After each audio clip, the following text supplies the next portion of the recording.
بسم اللہ الرحمن الرحیم۔ اللہ کے نام سے شروع جو نہایت مہربان رحمت والا ہے۔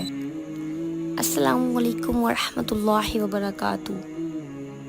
حضرت ابو ہریرہ رضی اللہ تعالیٰ عنہ کہتے ہیں کہ نبی اکرم صلی اللہ علیہ وآلہ وسلم نے فرمایا، جو شخص کسی مسلمان کی دنیاوی تکالیف میں سے کوئی تکلیف دور کر دے تو اللہ اس کی قیامت کی تکالیف میں سے کوئی تکلیف دور فرمائے گا، اور جس نے کسی نادار و تنگ دست کے ساتھ آسانی و نرمی کا رویہ اپنایا تو اللہ تعالیٰ اس کے ساتھ دنیا و آخرت میں آسانی کا رویہ اپنائے گا، اور جو شخص کسی مسلمان کا عیب چھپائے گا تو اللہ تعالیٰ دنیا و آخرت میں اس کا عیب چھپائے گا۔